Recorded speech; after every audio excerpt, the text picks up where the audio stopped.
Welcome and bonjour. This is Dissolving the Divide, episode 12.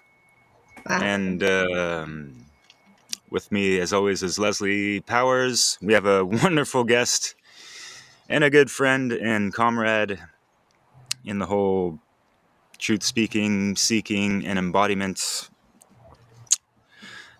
community, whatever.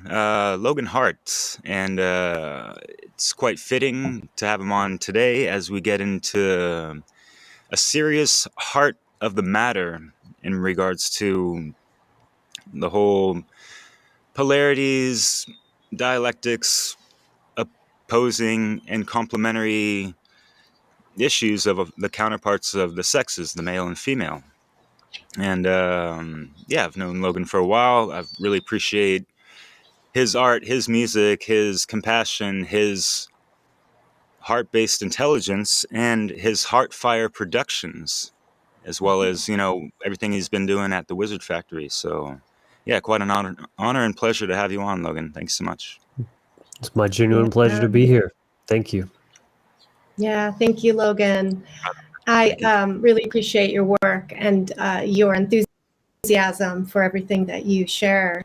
Looking forward to this conversation today, where we'll be talking about polarity and gender. And I thought I would start by reading a description of what is polarity from the Kybalion. So everything is dual. Everything has poles.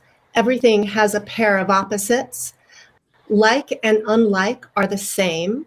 Opposites are identical in nature, different in degree.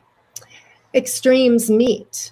All truth are but half-truths. All paradoxes may be reconciled. And then when we add in the concept of gender, which has some relationship to generation, gender is everything. Everything. It's masculine and feminine principles. Gender manifests on all planes. So today we'll be diving into the concepts of polarity and gender. So I'm going to kind of send it to you, Logan, to share your thoughts on why this is relevant. Yeah, it's a vast topic. And I mean, I've been kind of on a journey for quite a few years, getting into early stuff by David Deida, if you've ever heard of him. He's got a book that's very famous called The Way of the Superior Man. I read that back in, 2012 or 13, somewhere like that, which is a while ago, but it hadn't fully trickled down into my full embodiment as much as just kind of understanding these are energetic kind of archetypes that are present in all things, just like in the definition that you read there, Leslie. And I think this is an important place to kind of start the conversation, is a top-down view before we get into, men and women and all that, complexity, looking at it from the highest bird's eye perspective of just these principles are in effect in everything. This is what gives creation, to all things, to manifest.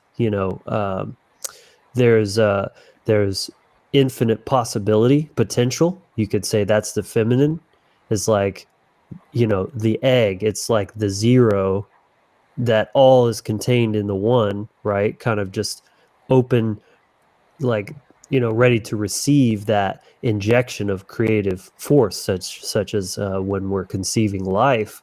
And then the moment something becomes manifested, it goes from the all to the one. It becomes a singularity manifested in reality.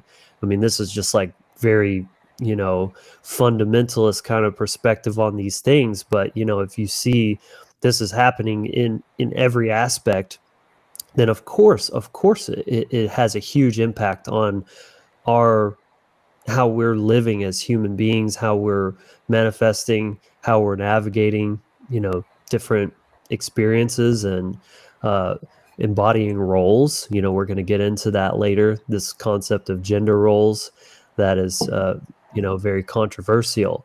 But just to kind of tie that all together, like I said, everything has its masculine and feminine elements, from a very objective and scientific perspective, like a battery has a positive and a negative, day and night. There's a duality to everything, and even that word has gotten kind of demonized by the new age circles of like duality is lower level thinking, and it's all about just everything is one.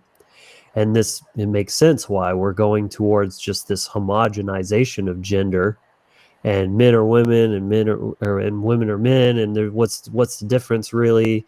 It's all just how you identify and this kind of stuff. It's not only nonsense, but it's harmful to our essence as beings that are a product of natural law. So that's where it kind of comes down to the human aspect, is that the laws of polarity and gender are natural laws. They've always existed. They're an inherent part of the universe. And so if you look at the way human beings have come to be, depending on, what story you ascribe to, creation, evolution, whatever it may be, is that life existed through, many, many years, like, thousands, millions, billions, whatever that timeline looks like. And it, our very evolutionary process is that of interacting with the laws of nature. This is how we grow and evolve, is through that process of trial and error, making better choices, and those choices leading to ideal outcomes based on what our goals are.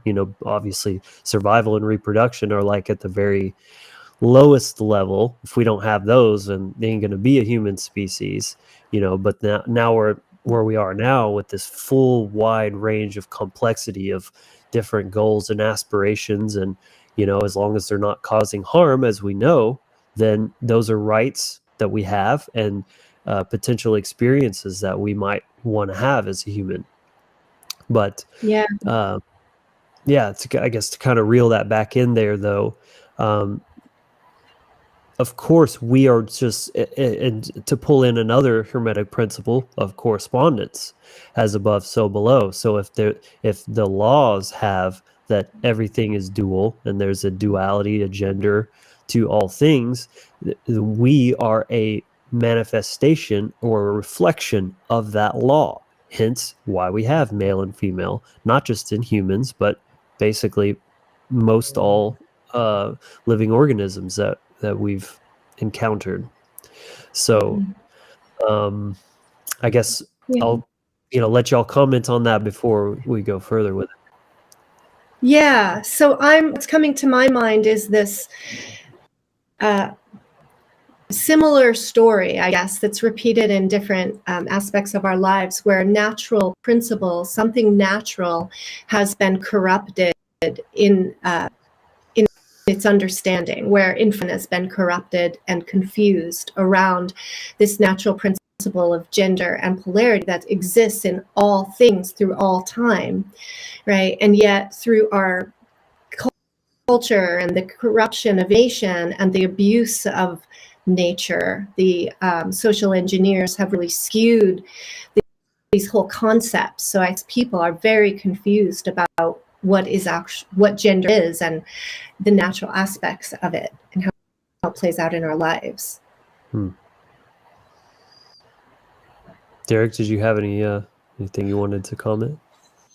Well, going off on Leslie, it made me, wonder, and I've wondered this for years. It ain't no wonder if, we understand, what we've learned already as far as, the systems of domination and control, as to why we don't have things like the Kabbalion in any kind of educational systems, public schools, and all this, so those things tend to be obfuscated, inverted, perverted, and distorted, and it's just been like this through eons. And we see so many of the same things being played out over eons and eons, and things have just been ramped up so much with the technology and the toxicity of the elements that, people born into this world are just like more chemically imbalanced than ever before.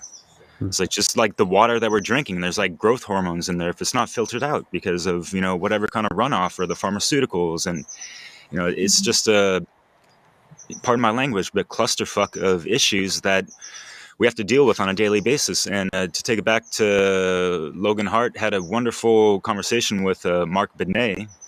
I hope I pronounced it right. It's the French way, but and you guys had a lot to say in regards to all that and more. But not to delve into things like that, I'm gonna leave a link for people to check it out, because it all corresponds to what we're discussing today to a good degree. So yeah, and what we got in with with that conversation was a lot more about the agenda to invert and pervert these ideas, like you said, Leslie. I think it's important to note that you have to have your principles based in truth, based in natural law. That is the foundation. And if you're not building on that, you're setting yourself up for a lot of chaos and misery, not only for yourself, but those in your field of influence.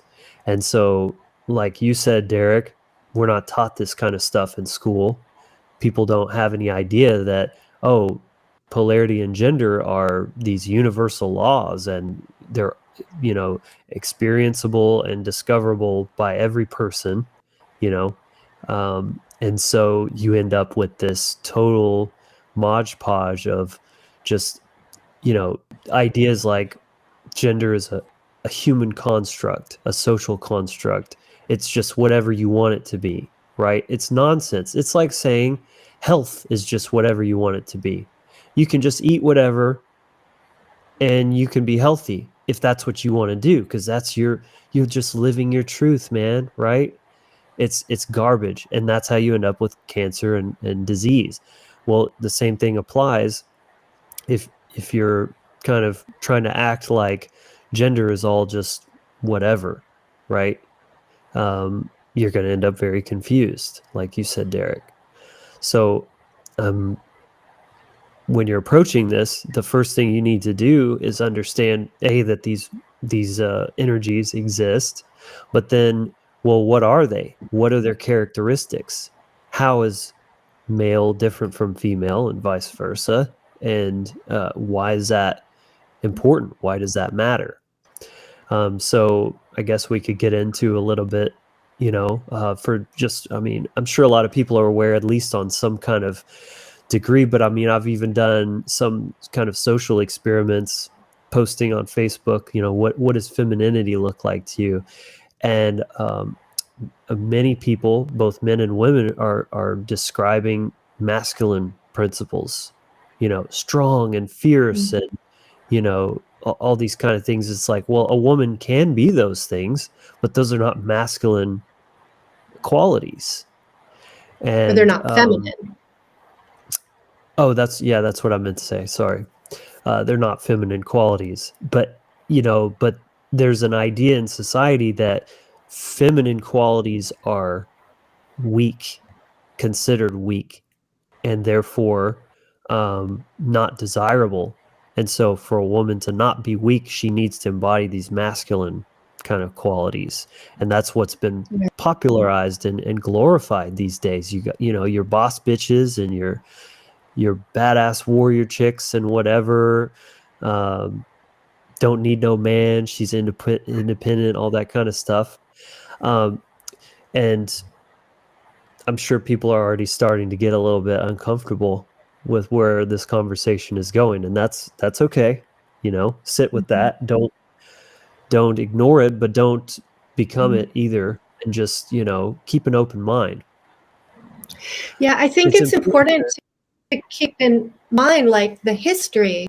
There's been this thousands of years of history that's brought us up to today, where we're all very triggered and sensitive around these topics, right? And we've, as women, most of us have had a lot of experiences that have been hurtful, right, with men, that have led to some crusting up, some hardening, and that leaning into independence and less dependence, less trust. So there's wounding here, and that's why we're getting triggered. Yeah, Leslie, and you triggered me so much on that.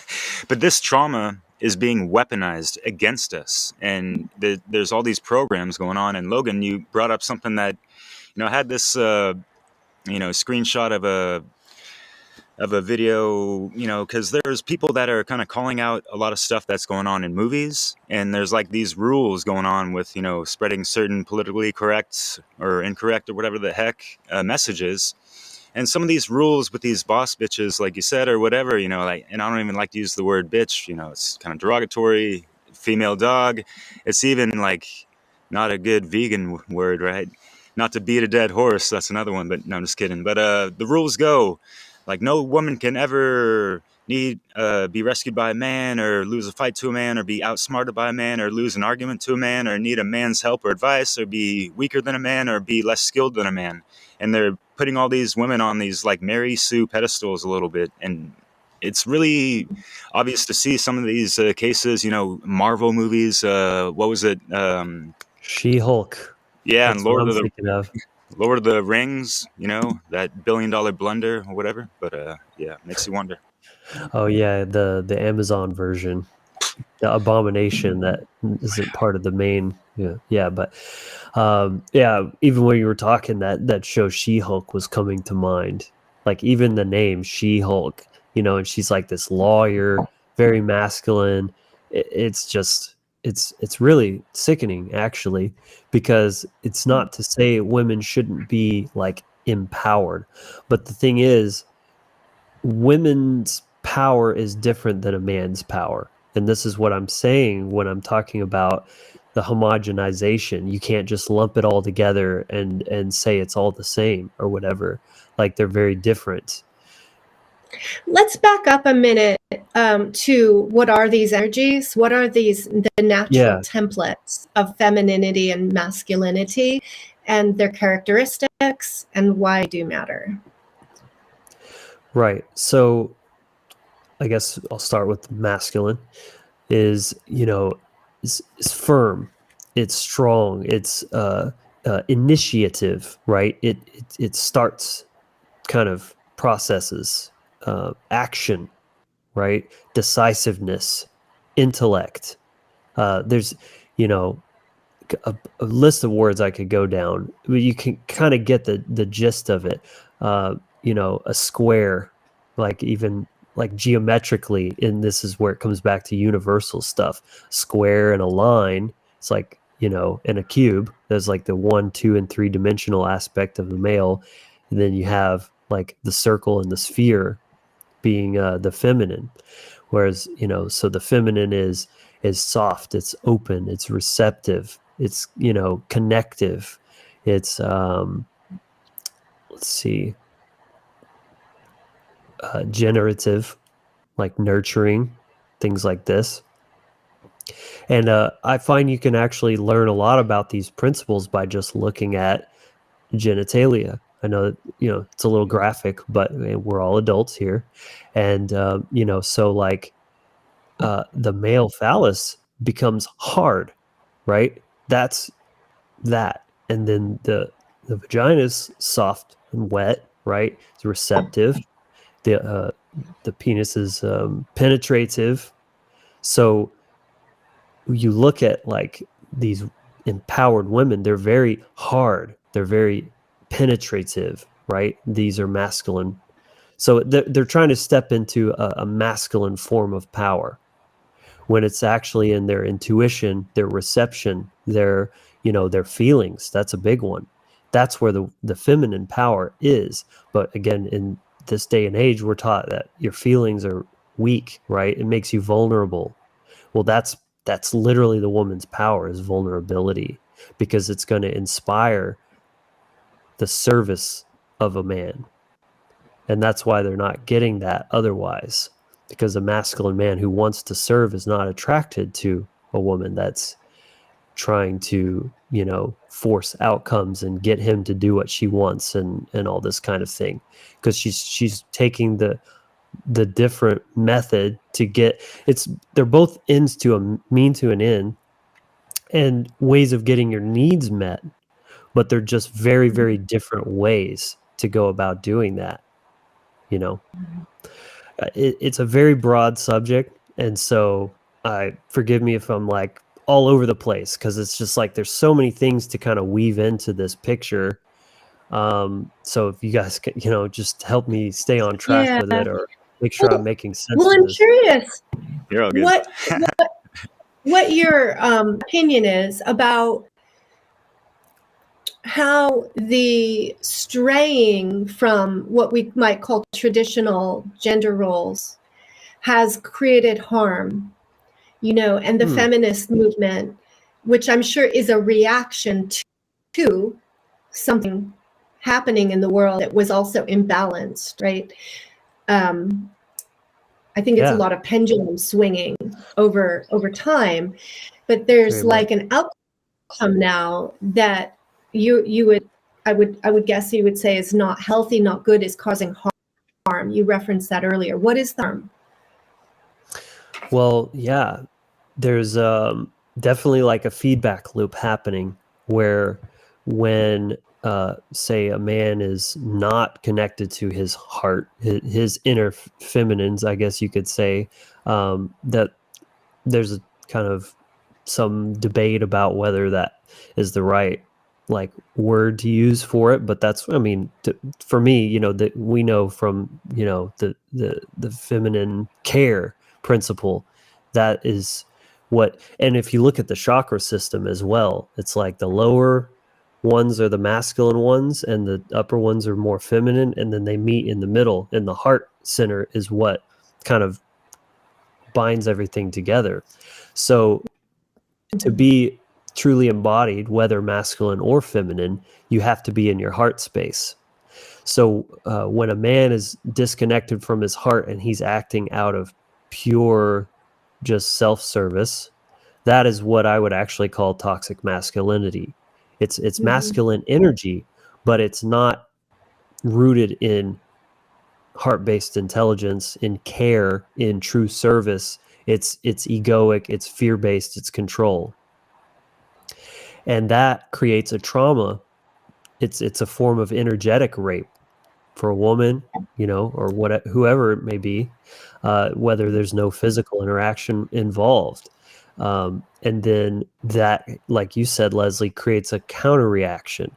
And the more that's happening, and they talk a lot about like this rape epidemic, and how men are rapists, and all this kind of stuff that justifies, and that's fueling their hatred, their anger, that's driving them into this state of hyper, almost kind of extremist feminism, which ironically is a very masculine energy.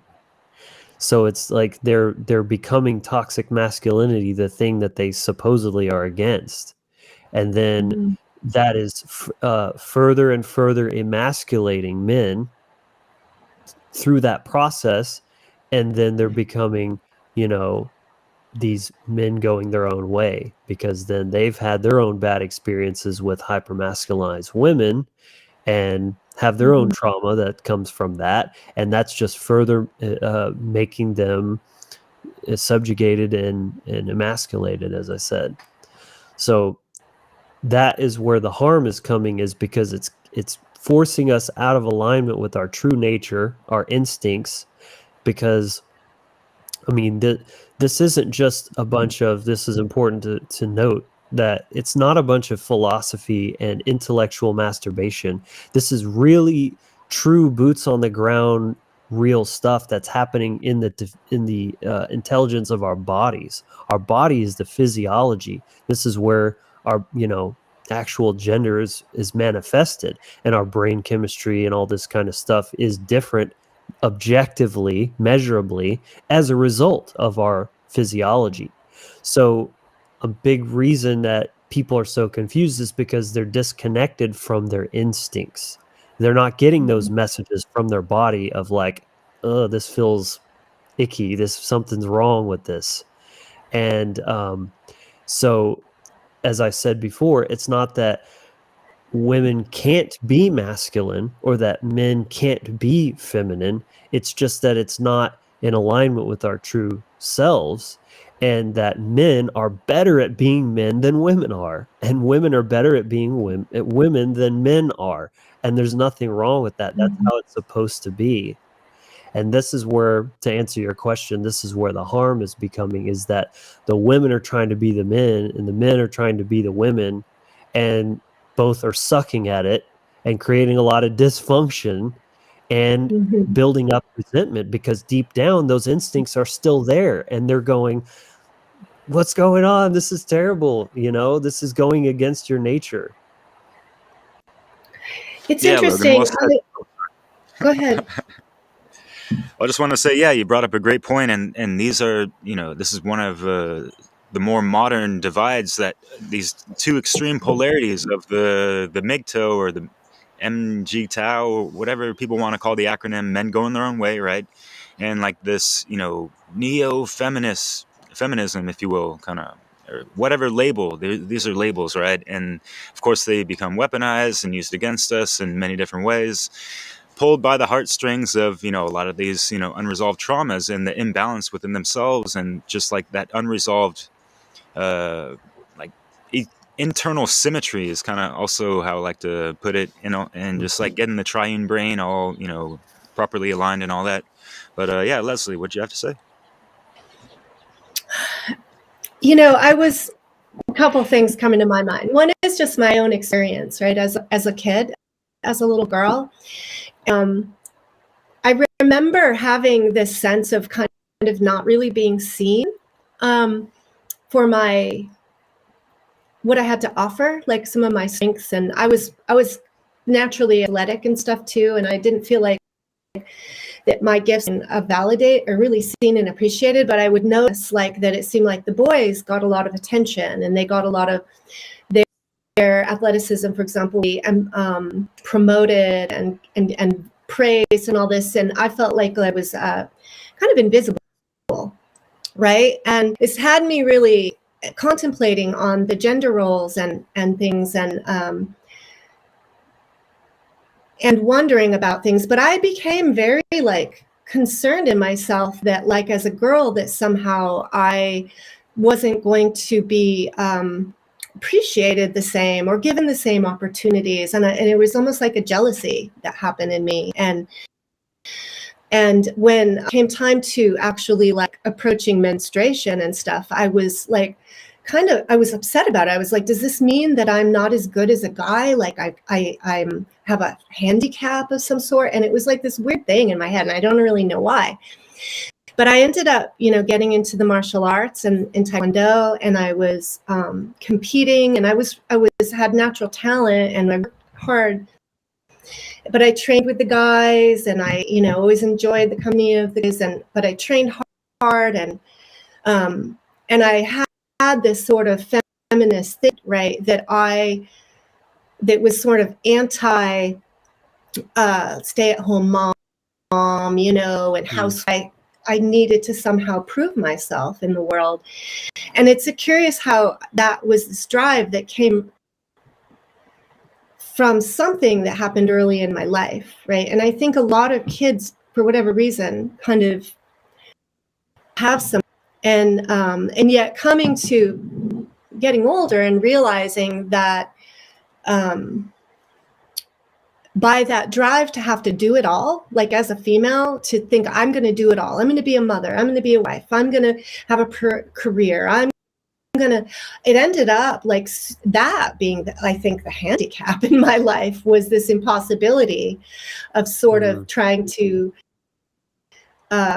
compete on some level with the masculine, like as if the feminine's not as valuable. Saying that there's sort of this preconception that feminine qualities are not valued.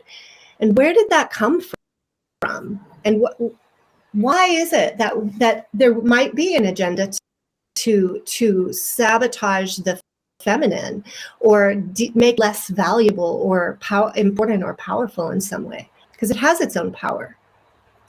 Yeah. And I would say the same thing is happening on the masculine side as well, as just in a different way.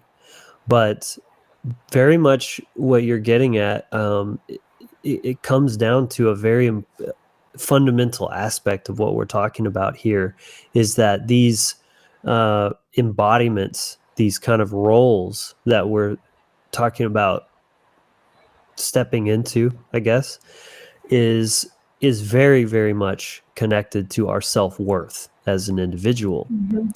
And so how that looks for men and women is different.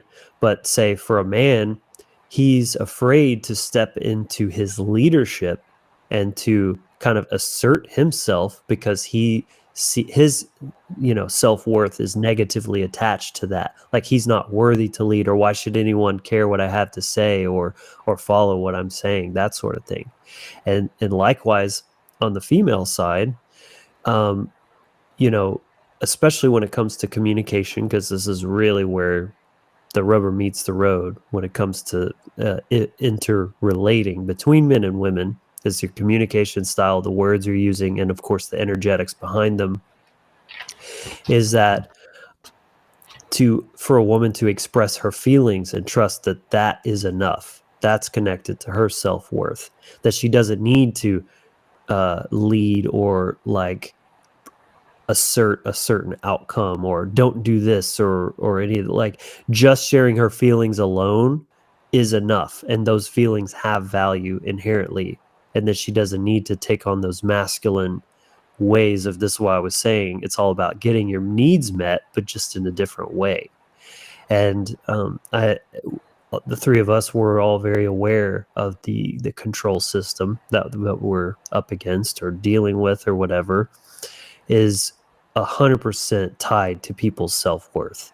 You accept the level of treatment that you think you deserve, whether, no matter how abusive it is like you can't control what people are going to do, but you can control what you'll tolerate, what you'll allow, and what you'll even go as far as to start trying to justify why this is the right thing, when it comes to government, creating slavery, is that, well, you have to have this belief about people that we're not worthy to like govern ourselves, to lead ourselves, to actually be free. We need to be enslaved. This is the right thing, So it stands to reason, to tie this together, why these things are linked, because both thrive on, well, when you're talking about the inversion, the system of control and the inversion of the genders both rely on people's having a very diminished sense of self-worth. Yeah, and not feeling at home in their own bodies, in their own gender, and somehow wanting something different or needing to be more like the other, and there's being a setup of competition, one being better than the other. Right. Yeah, it's that feeling of inadequacy, and that you have to kind of compensate somehow by running a different type of energy because you were somehow told or taught, whether verbally or non-verbally, that what you have to offer is not enough or not good or not valuable. Mm-hmm. Yeah, like the competition. What happened to the being able to just compliment each other? I feel like that's more like the new era of more conscious relationships, and yeah, like there's these gender roles that traditions have kind of lived through, experienced, and carried over after generations, and all that jazz. And yeah, it works to a good degree, and this and that. And if the ship don't sink, why fix it or whatever that expression goes. I wanted to say something in French that always happens, but as far as like feeling some kind of entrapment in like some of these gender roles, I feel people feel frustrated and like they don't have a proper way to address it or like ventilate that. And so, yeah, it gets bottled up. There's that tension between people in relationships, and they don't understand just like more of a fluidity of like gender roles sometimes, and how folks can kind of interchange certain things sometimes. Like for me, with my wife, she was more of the breadwinner than I was. And so I was kind of doing some house husband stuff, doing the laundry, dishes, cooking, all that stuff. It really didn't bother me, and I didn't feel like I'm a weak man or whatever, but it's just like to complement and help the relationship, stay all to the good in a sense, Hmm. Hmm. Yeah, I Yeah, mean, there's different ways to approach the whole, breadwinner thing, like you were saying. I mean, ultimately, you were being of service by taking care of the house and kind of just filling that the void of needs, what needed to be done, I guess. And try to tread lightly because I don't know the specifics of your situation or anything like that, but two things I would comment about that is A, it's more about the energetics that led that to happen. In other words, did you initiate saying, well, this is just what needs to be done, so I'll do that? Or were you submitting to her, like, saying this needs done, that needs done, or whatever? That's one thing. And then the other side of it is just like what I was saying about women can be very successful, very resourceful as entrepreneurs, as even positions of leadership, as far as like a job or a organization or whatever. But I just would say that it's probably not their most fulfilling or gratifying kind of role, if that makes sense. They can absolutely do it, but does the feminine feel more at home not being so in control, being so in charge, and can just kind of sit back and right. just enjoy the ride, so to speak? Yeah, I and think just that's real a quick, good point. yeah, totally, man. And it was just an interesting situation. I was living in France, and she had like a master's degree in marketing, so she had like a better paying job. I've been working in restaurants for like 15 years, and you make a pretty good living, at least where I was in California. But it ain't the same money income as in France. But whatever, the Hmm. country of gastronomy. Go figure. But whatever. But Well, it was cool. It's like kind of just like, all right, I'm just gonna like take a pay cut and let my wife kind of pursue her dreams and wanting to have a career and this and that and kind of yeah. But I was still like A a lot leader of of the our house. decisions, a lot of our, situations are a result of like survival needs in the outside yeah, world, right? And so we are, I think, pushing against our natural state in many, many totally. ways, including our gender, right? That's And just what I so was like going to I've had, say. and I still, I think that's as a part of the single mom, design. like, Sorry, I didn't mean to yeah, cut you off.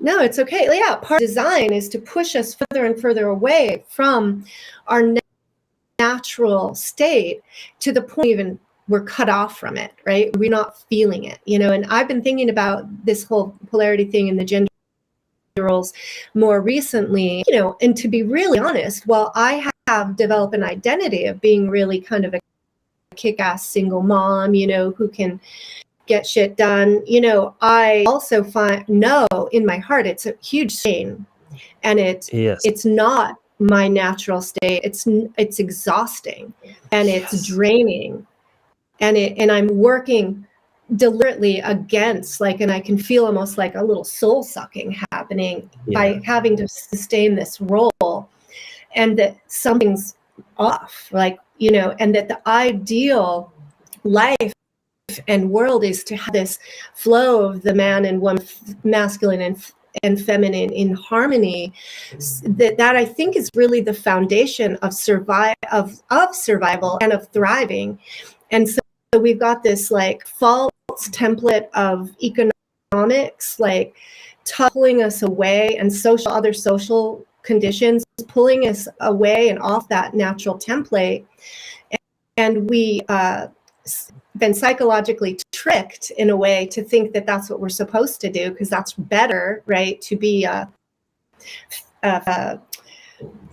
empowered woman who has a career and can do it all, which I've just come to the conclusion that's impossible to do it all as one person. So we're, I don't know, I think more and more people may be feeling the strain of it and like, wait a minute, something's not working right. Yeah, I'm glad to hear you say that, because it's not me over here mansplaining what'll really make a woman happy or whatever. Like, you've experienced this yourself. And of Yeah. course, there's always going to be exceptions to everything. If there's a female that really is just in that role and just absolutely loves it, there's nothing wrong with that. But I'm more just saying that for the majority of women, this is true. Just what you just said, Leslie. It's not that you can't do those things. It's just very draining. And think about how many single mothers are literally like, I'm exhausted, I just want a break, right? That's what the feminine is Yeah. craving, is to soften and relax and just let go Yeah. and not have to worry about shit.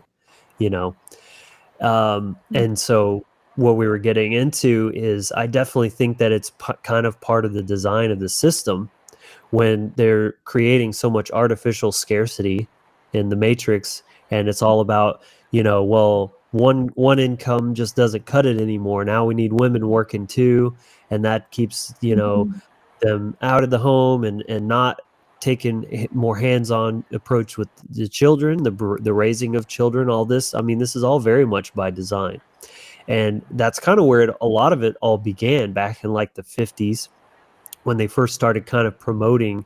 It wasn't that women had to work. It was just like there was like this PR campaign to make it look cool.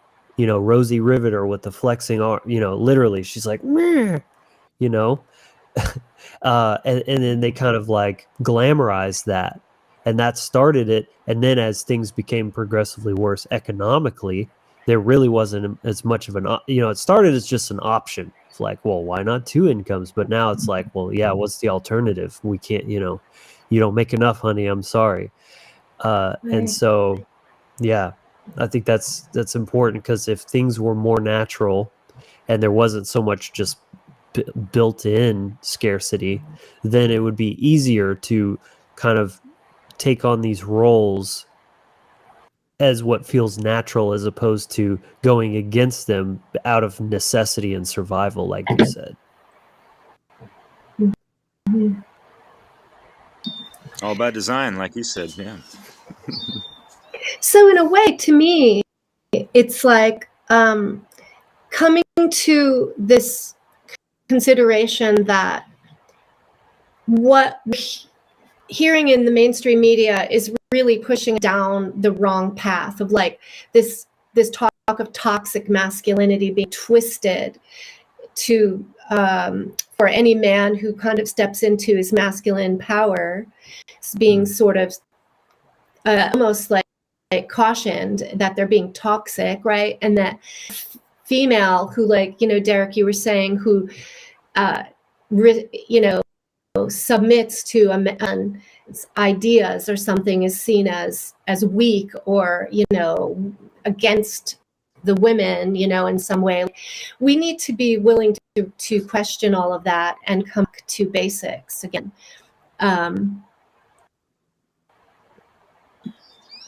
Because there's some real dangers to continuing down this path that the world is on.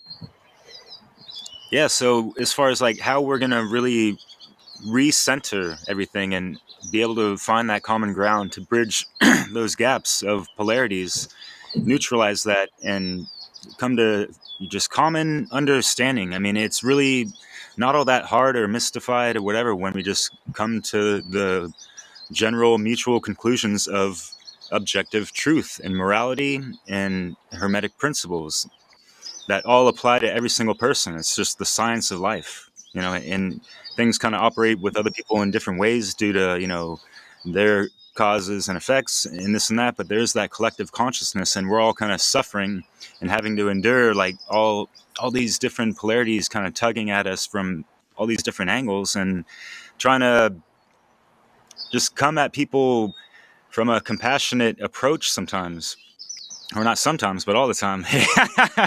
But finding different ways to go about that and everything. So do you have any kind of solutions or like ways to, be about your business and just promoting healthy ways of life and interactions between, especially like men and women, I guess, Yeah. So first of all, you have to know what you're working with. So just come to understand these energies and what are their characteristics.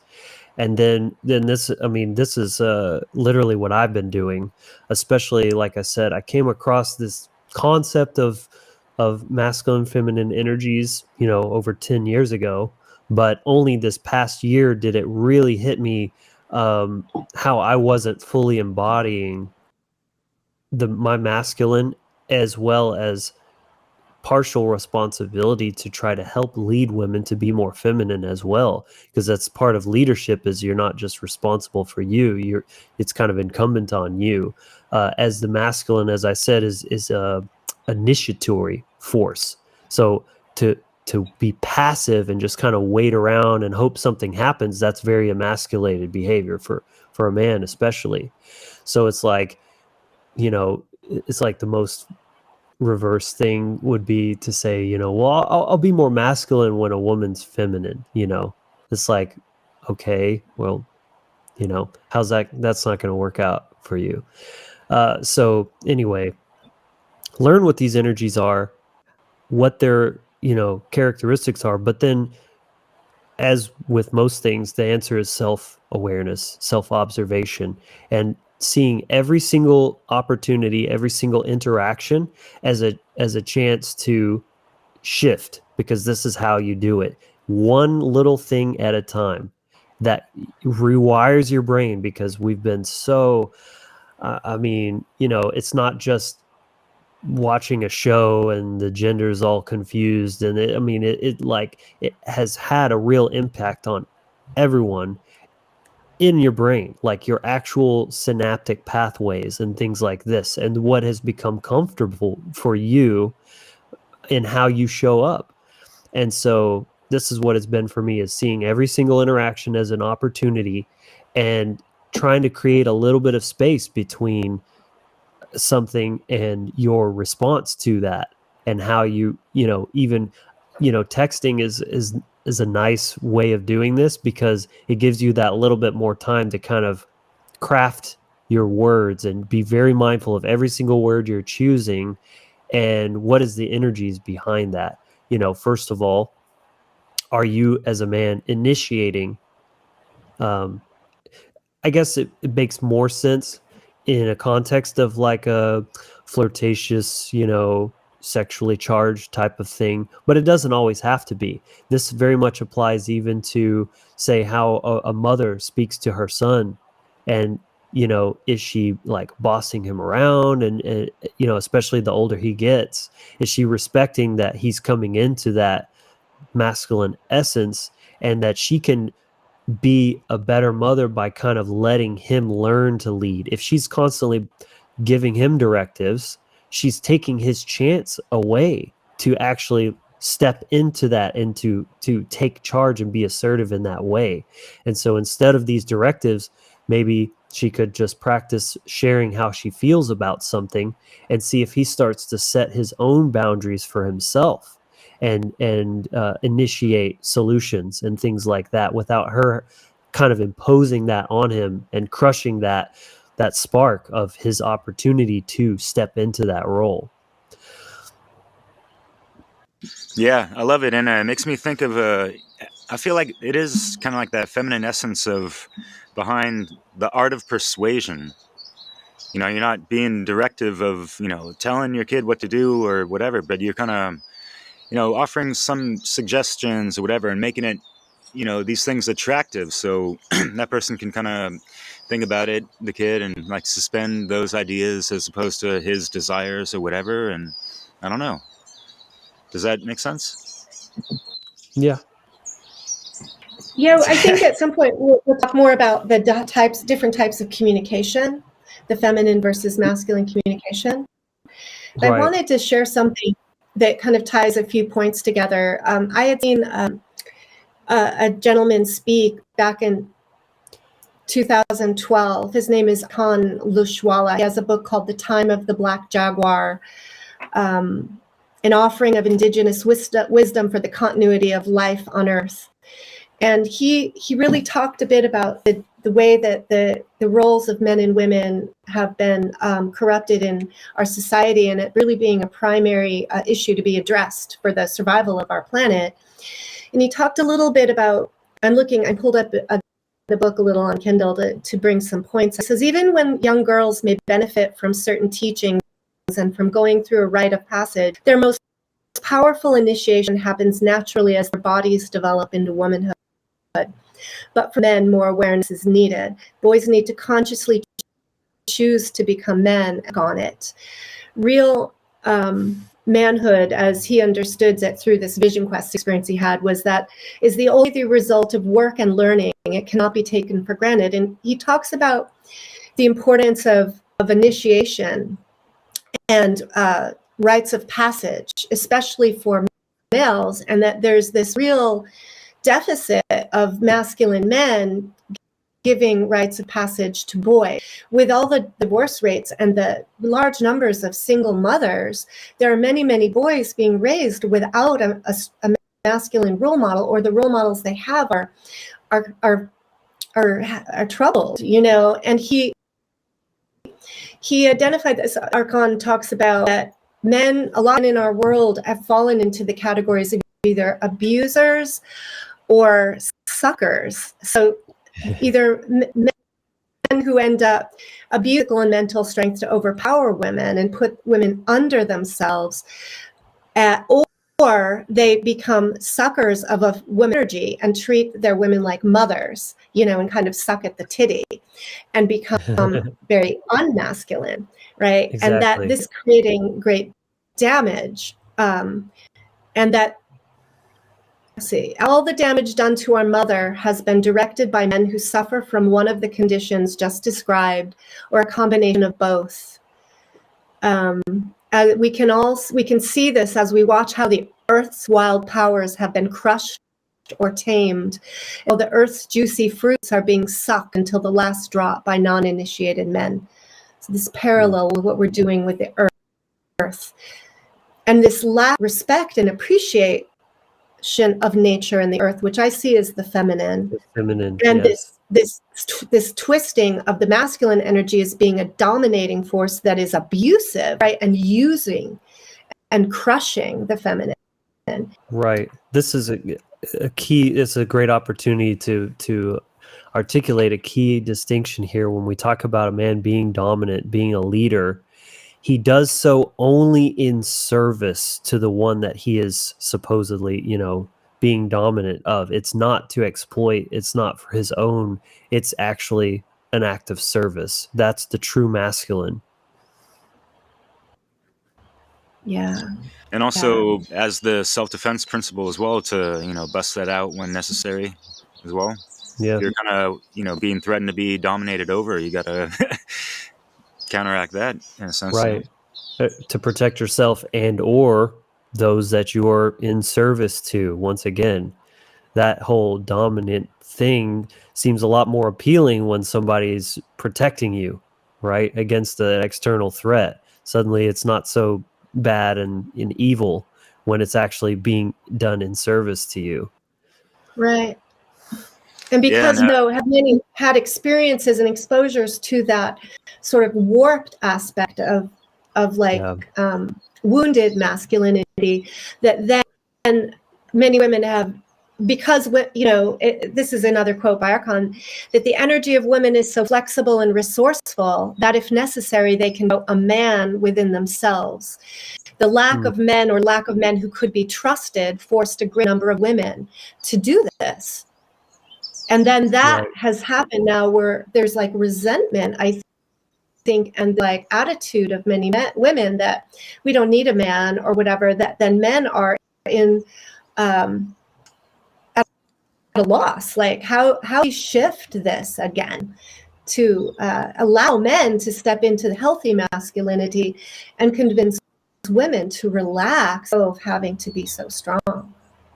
Yeah, it's very, very profound.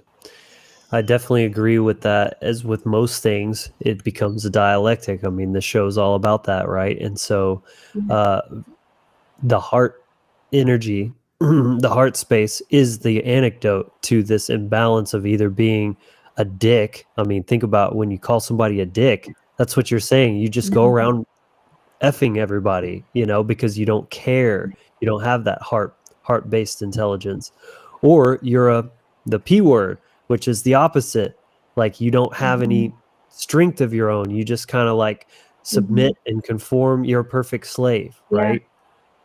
And this is where another definitely another problem that arises of that is without a large amount of masculine men to defend himself, to his families, to say no to tyranny, then that's a bully's wet dream, and that's why it's running amok at the current time. Yes. So continue to look at some of his points, which I think are really consistent with what we're talking about. What's that, Derek? See that both. Not so good. I don't want to cut you off now. I could see that both men and women have been promoting the development of the false masculine force, which is just the external manifestation of their image of power. The false masculine ruling. We are not really suffering from an excess of the authentic sacred masculine principle. We are suffering from an excess of the false masculine force. And this is related to the destruction of our world. He says that stopping the destruction of our world is what is at stake now. There's a connection here. It's, I think, really vital. And Mark Benet made a really good connection in that interview. It's that the destruction of the earth is only possible when not enough men are man enough to stand up and do something to stop. Right. Yeah. And so what would this look like? The ideal society, that which we want to create, we want to back away, deconstruct, in a sense, this twisted, warped view of gender and the relationship of man and woman and masculinity and femininity. What would the natural way of being look like?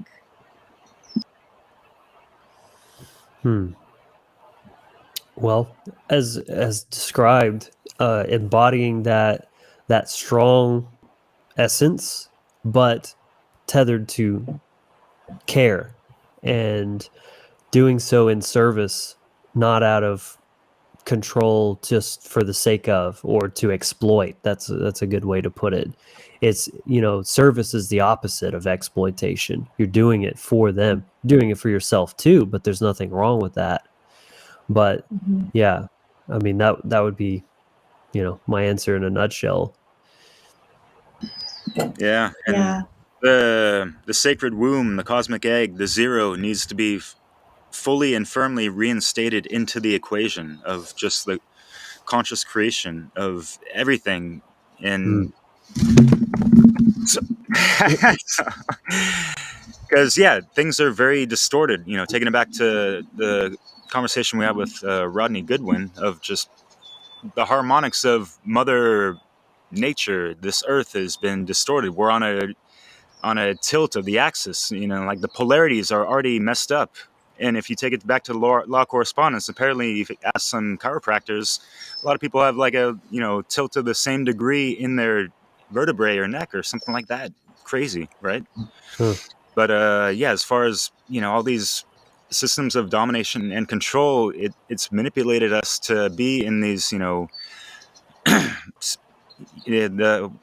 scarcity-based mind control, as you kind of put it before, and to see a world without that means that everything needs to be kind of razed to the ground. There needs to be like a cosmic tower event in regards to the tarot, where we can resurrect and rebuild a hermetically sealed society, in a sense, just tethered to that heart-based intelligence, as you mentioned, that cosmic care, and just the hermetic principles and natural law therein, because those are just universal principles that are all encoded within us. And like part of it is learning from exterior, but it is also activating that within yourself. And it does stem from as well that care of oneself and that love for oneself, and the desire to want to better themselves and ripple that out for their immediate surroundings and just for the betterment at all, like service to truth,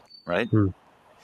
Yeah, one thing Yeah. that was coming up for me is when you mentioned reinstating that cosmic egg, I thought of the control system again, because by their toxic masculine sort of domination of everything, they're not allowing for that freedom that is the infinite potentials, right, to be expressed through free will choice. So they're kind of quelching that feminine aspect of our own possibilities. And in the same way, the radicalized feminist is kind of doing the same thing. If she's constantly on the warpath and trying to control everything, she's filling that space where nothing else can exist, and men don't have the opportunity to step up and try to flip the script back, but that's still on men to do. It's always mutually responsible. It just, it can get a little bit nuanced, I guess you could say, because when you're talking about the masculine energy, that initiatory, leading, that sort of thing, it's like, at least that's who you're going to look at first. The female side bears some responsibility as well, because they're co-creating and they're doing what they're doing. But I would say, at least a little bit more culpability falls on the male side of things to do something about it, because that's the charge of the masculine energy, is to set things Yeah. right, to, the warrior, right, to like see the external environment and say, this is fucked up, something's wrong here, what are we going to do about it, we need to fix this, to diagnose the problem, present the solution. That's kind of very masculine side of things. Yeah.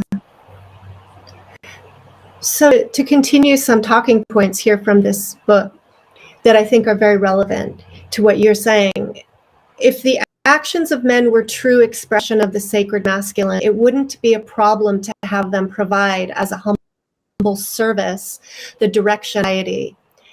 It isn't at all wrong to allow the masculine to govern when men are not afraid of women and willing to co-govern with them. When afraid of women, who is not fully developed will either tend to be submissive to her or try to get her out of the way. The opportunity of the most valuable relationship of cooperation. Only when men defeat their own insecurities and become solid can they open their mind to the flow of a woman's feminine intelligence without feeling threatened by it. So there's an aspect I got a big hit from that real quick. I like to think of these parallels. This is my pagan mind kind of coming online here, of seeing everything through allegory and then drawing connections of nature. So, we know that you have like the water and the earth are feminine elements, and then the fire and air are masculine elements. So those represent intellect and action, and then the feminine with the water being emotions. Well, you can see how this plays out when you're talking about communication and like co-creation, because think about physiologically, the mind is ultimately in charge. The mind is the one that's controlling the body. It's literally, making decisions, it's solving problems, and then it's actually moving your body to take actions, to do whatever, to navigate. The emotions are there and they have a very important role, but ultimately the head is in charge, so to speak. So in the same way, if you're talking about, say, like a husband and wife, and this comes back to what I was saying about the self-worth stuff, is that the man is the one making the decisions. He's the one technically in control, in charge, whatever you want to say. But a true man that's embodying his masculine, that's in service, he's going to listen to what the woman has to say. and her sharing her feelings, her intuitions about things, he's going to take that into account. He's not just going to ignore that or being like, oh, shut up, whatever. I'm doing what I want to do. So that's really like the secret sauce right there that we're talking about, is that the woman can have her power without trying to control things or get a specific outcome, but by trusting in the validity and the value and worth of just her feelings alone. That is where her power is, and believing in that value enough to express them rather than either keeping them to herself and just tolerating whatever, ignoring her gut intuition or bad feelings or whatever she may have, or trying to take over the role of the man and and grab the steering wheel and jerk the car off the road, that kind of thing. Sure. Yeah, Leslie, It's real kind quick. of like, Yeah, sorry, no, you're yeah, good. Please. go ahead. Well, yeah, just when you ended that last reading, which is great, as far as men being able to fully accept and acknowledge that counter feminine, divine heart-based intelligence, I guess that really has to stem from themselves as well, and addressing, activating, integrating, understanding, overstanding, understanding that divine feminine within themselves. As if you want to look at the yin yang thing to get a better idea of you're the masculine, you got the bigger portion of that one color with the little tiny dot or whatever, even though that's kind of like kindergarten stuff, right? But as far as it's things are fluid or whatever, but just understanding the basics and that having that foundation for men just to have that true authentic care and love for themselves. Otherwise they're not going to recognize it in the divinity of others, if they ain't got that perception of themselves. It's true. It's like, the allegory of nature. I was thinking as you were talking, Logan, about, okay, we have our garden and nature, and the feminine being kind of represented by the earth and the conditions of the earth. So if, the gardener, the masculine, is tending the garden, the feminine, and the dirt, the earth has become parched and dry, and there's this expression, right, of this condition of dryness, right, then the gardener will water the earth, and provide in responsiveness, in attentiveness to the needs of the earth, recognizing that earth is a representation of something, of what gives life, of what we need to be nurtured as and stay to have fruits and flowering and plants and food, right? This inner this communication, and it's sort of consistent with that part, and then kind of maybe not in this book, but he talks again about how humanity is also in need of the return of the real feminine, and that this type of feminine intelligence is intuitive and wise, rooted in the earth, in the heart, the way the waters move. The purpose of its existence is to take care of life by recognizing the most essential needs of living creatures. So seeing and observing that the recognition of the feminine always happens in the present moment by using awareness that comes from feeling without the need of linear thinking. And that this type of feminine intelligence is fast, vast, and round, and fast, vast, and round, that rational explanations seem slow and limited. It's like that intuition. Right. Yeah, because oftentimes even with myself, and I think it is important, like we've mentioned, is to still have a balance, an alchemical, marriage of those energies within yourself. It's like sometimes you'll get an intuitive ping, but then you'll have to backwards, reverse engineer it using your logic of okay, well, what, how does this make sense? And then you kind of, that's your checks and balances as well.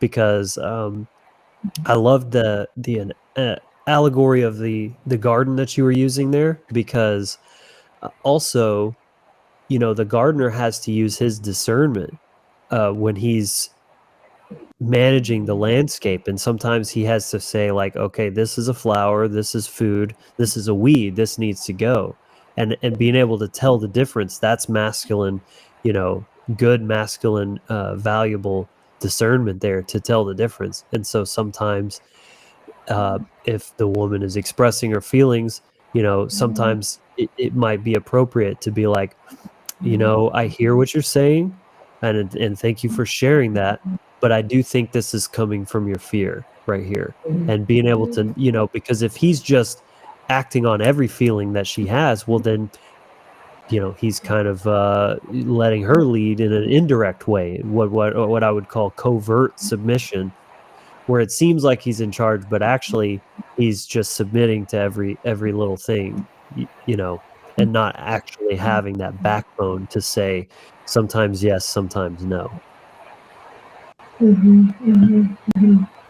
So share more about that communication, like what the ultimate sort of feminine versus masculine communication styles would be, and how that can work, not as a conflictual dynamic between man and woman or masculine and feminine, but as a synergistic generational energy. Yeah, absolutely. And I love that because it's been said that in a perfect world where everything is as it should be, there would never be actually an opportunity for a man and woman to have an argument or to have a fight. Because if that is occurring, then that means one or both of them is out of their lane and they're fighting for which one is which. So when everything's running properly, everything is smooth and there is actually no conflict. First of all, there has to be trust. If there's not trust, then you might as well just, call it a day right now and not waste any time. Because if there's not trust, you're putting yourself in a situation, and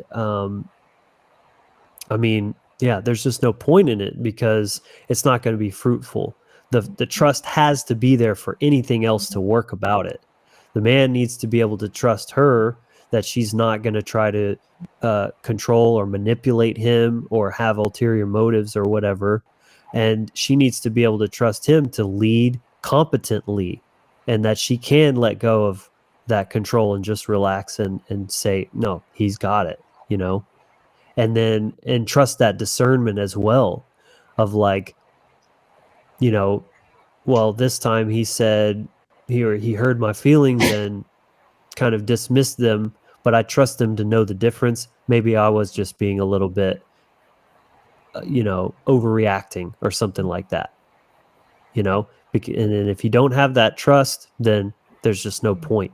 Just be single until you find somebody that you actually can trust that to that degree. Because also, when everything's working properly, there's no need for the feminine to assert boundaries. And this is one of those things that really gets people mixed up, and they're like, wait, what are you saying? That's dangerous. And no, I'm not saying the feminine shouldn't have boundaries. It's that if she's with a trustworthy, competent leader of a man, she doesn't need to assert her boundaries, because her feelings are enough. And if he truly cares, he will set his own boundaries and self-direct him accordingly to that. What I'm hearing, feminine side of, in the non-aggression principle, non-violent principle, right? So he's going to respect her boundaries almost intuitively, Right. Those emotions act like a radar or a compass, So like, just to give an example, instead of her saying, don't say that, or, stop doing that, she can just say, I feel really uncomfortable. Like, I feel super gross and uncomfortable because of that. Then she doesn't need to say anything more than that. He'll be like, oh shit, like, because he actually cares about her and her feelings. Right. She doesn't need to tell him anything. He'll not do that again. Or he'll find a different way to, have the same outcome or whatever. When you were talking about trust, what mind is what I feel like I want is to trust that I'm being honored, like to Yes. feel valued, and that my feelings matter, that my desires, wants, and needs are being taken into consideration, they're being heard, they're being seen as important, right? And I think where wounding has happened is in that experience, like I was saying, when I was a kid, of feeling not seen, not heard, not valued, not honored. And so then comes a counter response, right, to be more imposing of my value and my importance, and become more domineering around that, and more harsh and boundaries set, right? And then there's all the experience of like, okay, yeah, confrontive, and sometimes that comes after having allowed, given trust. And this is another important aspect of the trust, is sometimes women will just give trust to a man sort of being worthy of the trust.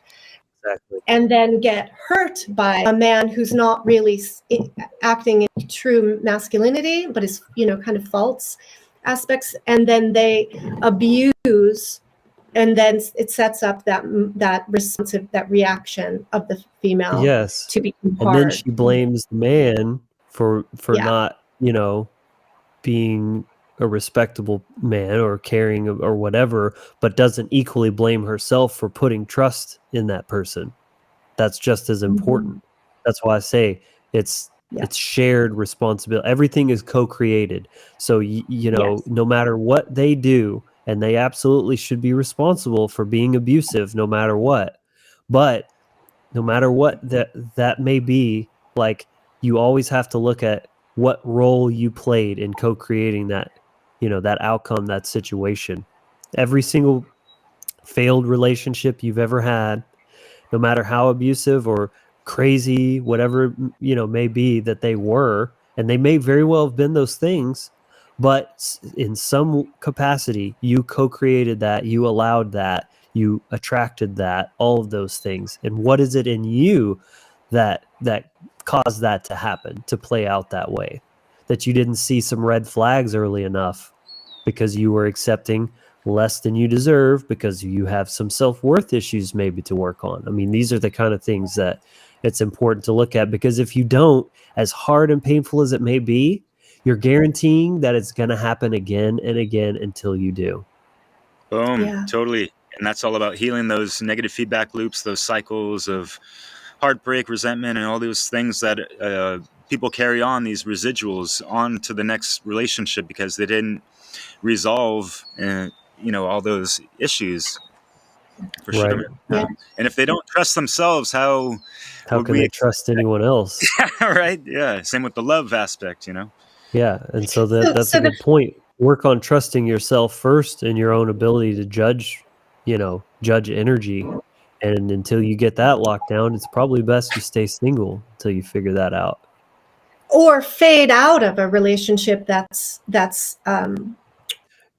not healthy. The feminine, instead of fighting back and trying to force a man to change, what would be the feminine response instead? Just to kind of like disconnect?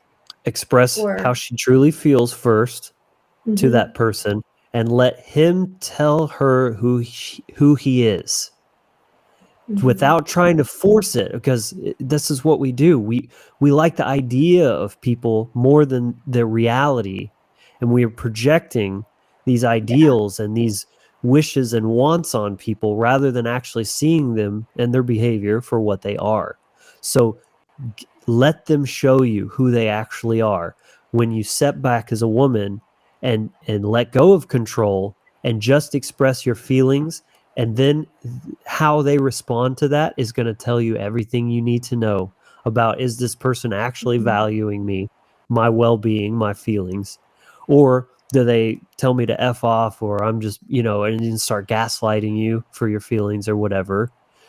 That's what more do you need to know? Why would you continue to engage in an intimate way with a person like that? It's just hurting you. So flow away in a feminine way, and the more feminine you become, the more you will attract the masculine man that you say you want, but then are repelling with your masculine energy, and vice versa. It works both ways. You know, the more masculine To a talk man more becomes, about that. yeah. Well, which part specifically? And I feel About like how I haven't a fully. woman can inadvertently repel a man. Like you said, you know, we women say masculine man, but then we repel them by our masculine. Right. So a masculine man who is straight, right? He's straight. He likes women. He likes feminine energy. He doesn't want a woman that may be gorgeous in appearance, but is energetically penetrating him with her energetic penis, basically. Like, no straight man wants that, right? That's just What does that look not like what we're about. in reality? So, yeah. So, you know, giving directives is the big one. Giving judgments is another. So instead of you're being mean, right? That would be a judgment. But just saying that, yeah, I feel really bad when you said that. That's just your feelings, being vulnerable. That's the feminine way. So you see, like, you're trying to kind of, well, you're not trying to get any outcome because that would be a masculine thing. You have an inner vision, you're trying to get a certain outcome, that's a form of leading. But it's more about, again, embodying your self-worth and wanting to be treated accordingly than just sharing your feelings without any directives, any judgments, anything like that, and letting that be what it is. That is the feminine form of communication, basically. Yeah, and just to add on real quick, would you think that, you know, it's also like a really good, approachable way for them to establish those boundaries?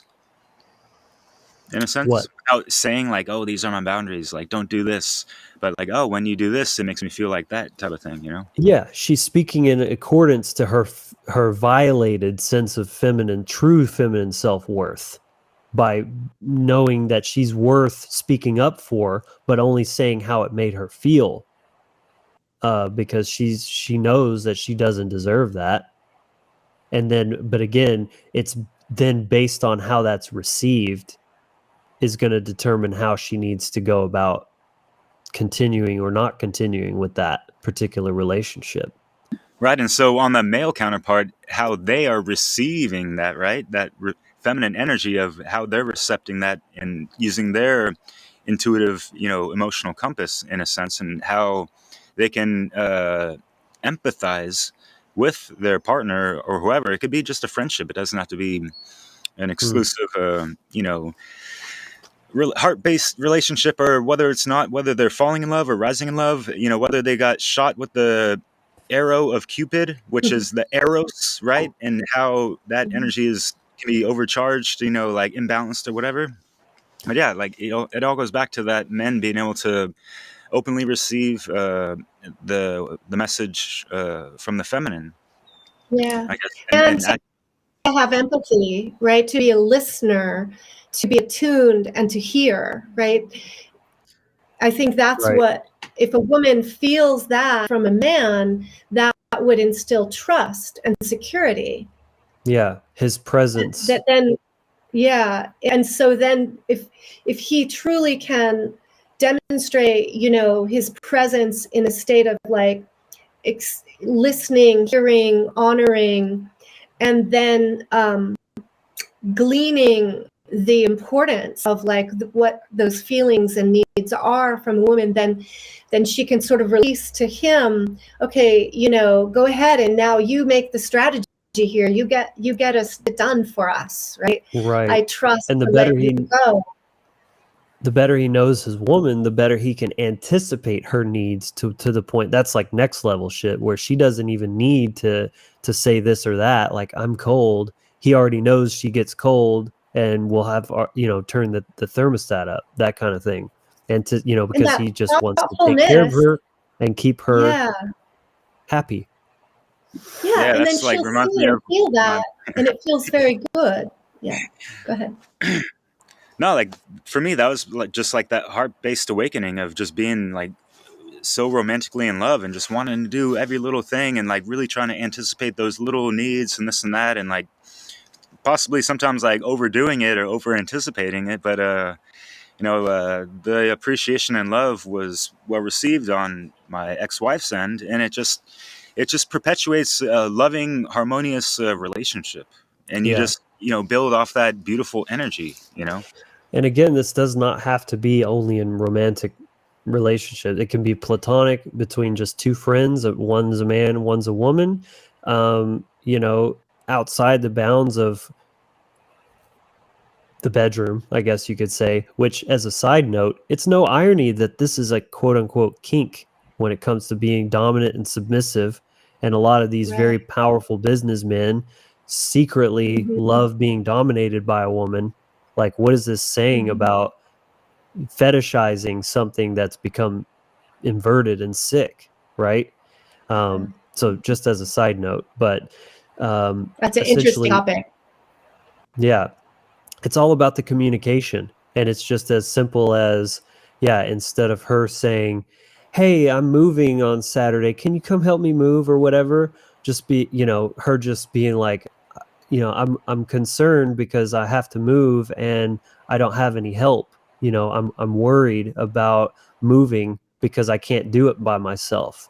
And yeah, that to the modern feminist type person, that's going to seem like so weak and just like, oh, I'm a damsel in distress. But there's a reason that's a cliche of like, the woman broke down in her car on the side of the road and she's just like, oh, I don't know what to do. And the guy knows how to fix cars and he comes in, he genuinely wants to serve. And he's not, when you're talking about the embodied man, he's not doing it just so he can get laid or whatever. He's just sees a woman and needs help and, is there to serve just for the sake of it.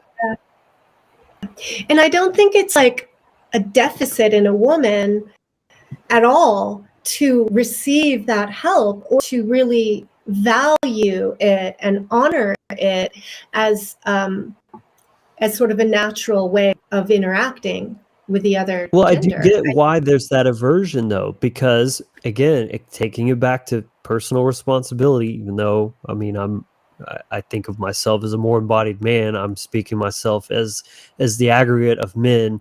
We men have become really like not respectable, kind of sleazy, and so a woman might be right to have mistrust of being vulnerable, needing help, because then she's going to feel like, well, what does he want in return, right? What's Right. his ulterior motives? He's not doing it just to serve, just to be of value and Right. help to other people. So Because they want something from me. And there's yeah. sometimes And I think automatic that's important to kind of telling. validate both sides. It's like things are so messed up, but I also get why. Yeah. What men are so emasculated because women have become downright terrifying, like these Yeah. crazy, angry, feminists, and women are right to be so angry because many men have abused them and done horrific things that no one should ever have to endure from anyone, and that's not Yeah. okay. And no one's trying Yeah. to say that that's okay. It's such an interesting confusion model, and obviously there's work. It comes back to the psychological, emotional work of both, of everyone, right? It has to And come I back to feel like, personal responsibility. yeah, It's like because there's like the whole saying, when some, you're not responsible for the trauma that you've had, but you are responsible yeah, for healing. That's yes, the real takeaway here, is that yes, things are messed up, but just blaming the other sex for everything isn't going to fix anything. In fact, that's what's feeding the problem. yeah. Instead, taking on And yourself of like, how can I take my essence back and show up as the truly embodied feminine or masculine that I'm meant to be? That's what's going to heal it. That's what's going to yeah, dissolve the divide. Boom. and I think, one dynamic with that I've noticed is the resentment on both sides, Yeah.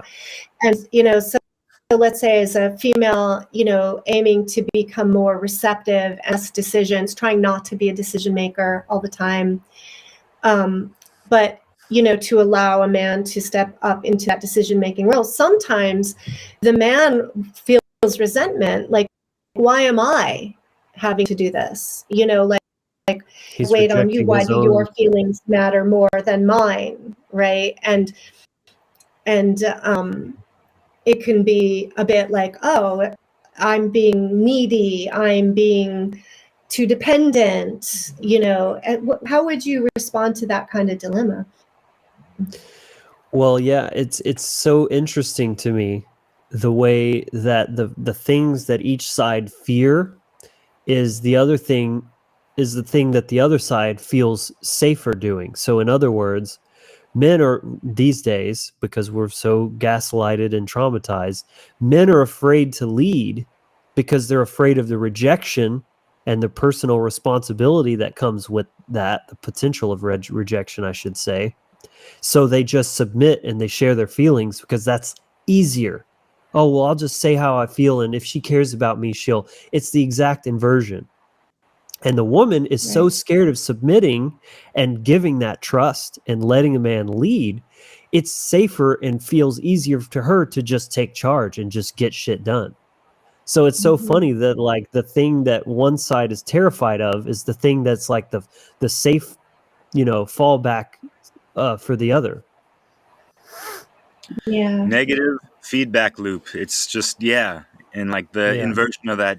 So if a man is, I guess, if a man is resentful that he's being called to lead, he's in conflict with his own essence, and that's his issue to work out. You know what I'm saying? Like, oh, why I got to make all the decisions? It's like, you've got work to do still. It's a joy, it's a privilege, it's an honor to serve. And if you're not seeing it like that, you're still operating from wounding. Just as it's a privilege and a gift to submit as a woman as well, because then she gets to be free. She gets to relax. She gets to be radiant. That you have to see the gift of it rather than seeing it as some, this gender role is so rigid and it's being imposed on me. Right? That's such a victim mindset and just a backwards way of looking at that.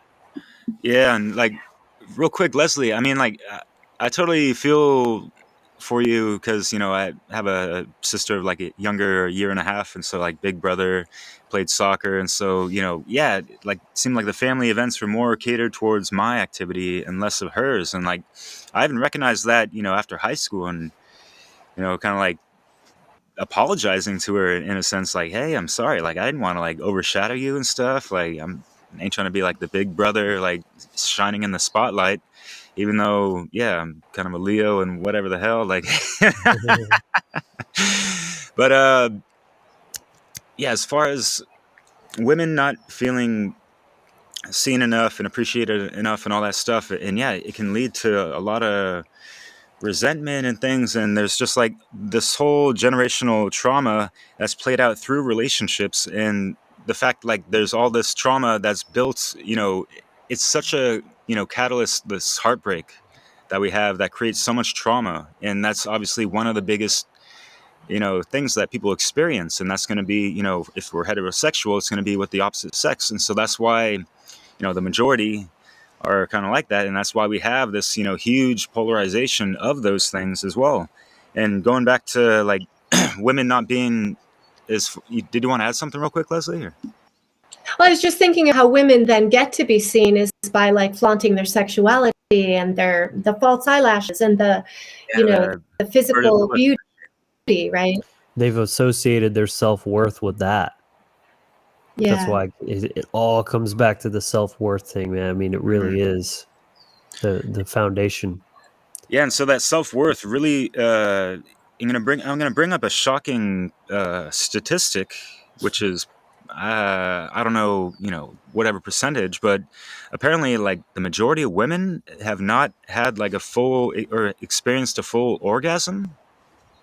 And for me, thinking about that, it's just like, women being imbalanced, not being fully in their feminine, not fully loving themselves, not being fully in touch with their hormones, their body, they're in touch with their inner yoni, if you will, So true. and Well, being able also, to be though, a open to man receive who's, that fully, I guess, I would Sorry, say Lexi. also that has to do with men not really understanding the feminine and serving the feminine, but being more focused on their own masculine, their own Both are pleasure. 100% relevant, I think. The woman, I think she's not giving herself permission to let go and to just to receive, right? Because there's that self-worth again. I'm not worthy of just being receiving his penetration or whatever, and receiving that pleasure, and then the man is, too concerned with just his own getting his rocks off and not worried about her feelings. So yes, I love the parallels of like the actual way that our genitals work, the acts of sex and those dynamics, and then just basic regular interactions. There's all these lovely parallels that reflect each other, correspond. Yeah. So Yeah, well said. interesting. And there's like a difference between having sex or making love and all that stuff. And like Mario West puts it kind of like, there's guys out there like just like masturbating inside women. They're not like Yeah, feeling into it and like having that loving compassion during that intercourse, and like women can kind of feel that. They can catch that vibe and just be kind of repulsed inside and out, right? right. So I totally get that. And if they feel that repulsion is, not worthy of being heard as a feeling, then they're just going to stuff that down, repress it, ignore it. That's her being disconnected from her feminine power. And yeah, she's not going to have an orgasm, but she's going Or to let feeling it. used, right? Feeling She's going to used, like, continue to let it happen, though.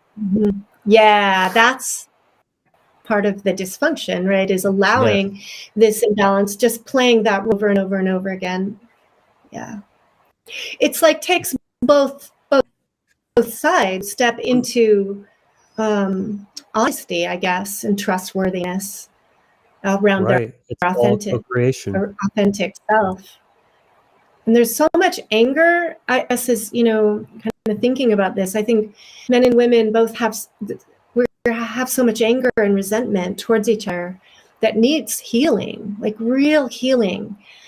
And what happens, like that whole Me Too movement, here's what in the very beginning when that came out, I was like thinking, wow, this could be an opportunity to bring men and women together in a deeper understanding of how both genders, both sexes have been manipulated and misunderstood and hurt each other. And yes, many women have had wounds from men, and let's also look at the man's perspective. But what happened, instead of that becoming a real construct to bring us all together, it ended up being super polarizing and blaming again, very man-hating. Yes. And I was so sad to see that happen, and it just reinforced to me this this socioengineering. And I think, we all need to develop some bird's eye vision to see above all these polarizing efforts in the world, and come down to the basics of understanding ourselves, right? Self-knowledge again. And I think this understanding gender and polarity is so essential to not getting caught in those mind control agendas. Yeah. Yeah, and so like for people, they and like it just creates all these generalizations and compartmentalizations, and women are just gonna be like, oh Logan, are you single, by the way? Yeah. Not to like ask you personal questions, but so you're single, you're white, you're male, automatically you're privileged, like in a toxic way, right? And like I was over in France this whole time. I'm looking overseas, like, what the hell is going on? And then after the divorce, having little blips of being single here and there, it was a nightmare. I was like, God, I don't want to be in this reality. Like, how do women like see me? All of a sudden, from being married at full love and like full of confidence, then like having a heart shattering thing, like being on the ground looking up, like these women are gonna trample on me. I ain't trying to, like walk into this, lion's den or something. It's just, Yeah, I was like really you're saying, hurt. you can see where both sides are coming from. The men going their own way, the feminist, neo-feminist movement. But first of all, speaking on behalf of a man, like, am I going to take that reactive approach, or am I going to respond? Right? Am I going to react to what's happening and just be like, oh, knee jerk, pull away? Or, Triggered. like, guess what? I can do my part to shift it and be my most embodied masculine self everywhere I go, and see how the world responds or reacts to me. Because then you're being at the cause level instead of the effects. Mhm. That's where you really step into your power. And not And that's bending like a yourself to super, the way of the world. You're being the influence. that's a super exciting way to look at all of this, is like coming from the place of creator and influencer, to be like, let's do almost like an experiment. Like, I'm going to practice being in this energy, embodying these natural principles, and then And just see observe what the happens. effects. Exactly. Yeah. Because it really does work both ways. I know it sounds like I'm putting more weight on men, to take charge and do this and that, but women they have their power in their own way, and that's been their radiance. And a woman's radiance can inspire a man to step in more into his masculinity. And maybe that's just the first step, and then as he's waking up to all that and taking that back, then he's not like relying on, I can only be masculine around feminine women. That's a trap you can really get caught into. But again, it's just all about personal responsibility, and just, guess what? I do have control over how I show up. And just like I said at the beginning, seeing every opportunity as that, or every moment as an opportunity to embody that, and just kind of let things be what they want to be, in accordance to that. Because Derek, I definitely feel your pain. It's like, becoming single again last year, and it's like I'm already an anarchist, a pagan, like all these things that make me super like a unicorn and very picky and particular. Let's add polarity onto it all, of like, oh, I actually want a woman that's down with gender roles and letting me lead and being submissive and all this kind of stuff. It's just like, man, I better be on my A game, instead of just being like, oh, I'll never find her. That's very like disempowered. It's like, I'm going to take that on and be like, well, I better be the best fucking leader that I can to inspire that and bring and attract that into my field. Yeah, man. Really Right. trying to be the cause point. And I think that women who are in this healing space will be, men who are leading, like, yes, let me let, I think that there's a synergy, right? When a man leads, then the woman is then radiant, I guess, in such a way that then fuels the man, and there's a synergy and a creation that happens. There's definitely a interplay happening there. That's where the magic really happens, when you find, a man and a woman that are embodied, and they just feed off of that from each other. They both are energized from each other's polarity. I mean, again, it's like thinking of a battery or a magnet that has a pole, two poles. That's where the actual power is coming from. If you have a battery that only has a positive or a negative side, that's not going to charge or give power to anything. So it's when you find that true, like, polarization, that's where the magic happens. There's woman, I've listened to Elizabeth, I think she goes by Seraphine now, but she was talking about, for women to really be aware of what is the mission, speak of the man we're getting involved with, and do we want to be part of giving birth to that, right? And Right. that there is like that synergy that happens. That, so if with a man, I am support, there in, I would say, in support of that man's mission and helping to birth it together with him. So I need to really believe in and be in respect of that mission. Yes.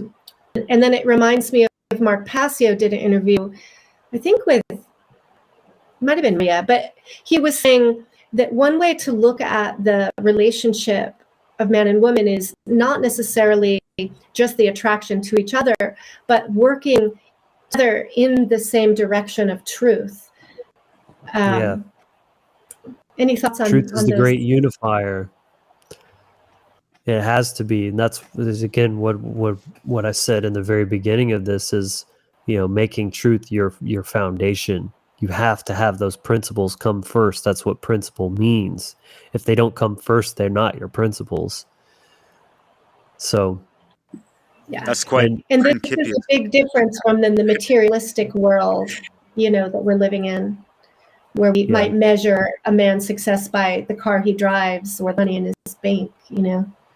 Yeah, I mean, and those can be indicative, but they're not the end all be all either. And it's really about looking at what his mission is, and is that worthy? Is that valuable? And not pulling him off that path too, because I think that's very common in this very inverted thing where she can't trust him, but yes, she chooses to be with him. And so she suddenly tries to give him all these stipulations to make him cater to her and appease her insecurities and fears and this and that. And she totally just, disempowers him, takes him off of his path. And this is why, you get these sad men that they get married and they settle down. And why are these terms associated with, like, his balls are in her purse and he used to be a rock star, now he's just this sad little guy that goes to work every day and just, like, well, wife lets me play my guitar on Saturdays, so that's fun, and it's just, he's totally lost sight of that vision. And I think deep down, beyond the wounding and fears, no woman wants to be the center of her man's life. She wants to be a part of it.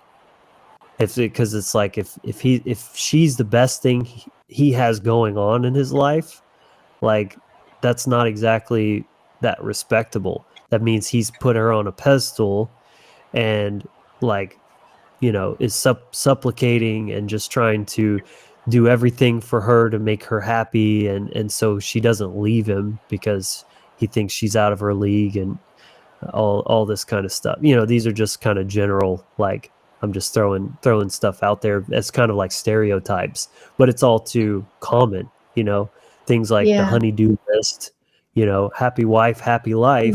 These are all these cliches that we kind of just take for granted, but it's very much highlighting the emasculation, the inversion, the dysfunction, Yeah, and then the female will likely really not fully respect a man, even doing everything, in a way for her, like that she wants him to do. But then, it's sort of like, it doesn't feel good to have a man who you feel like you can just maneuver and manipulate around. Like, how is that really enhanced?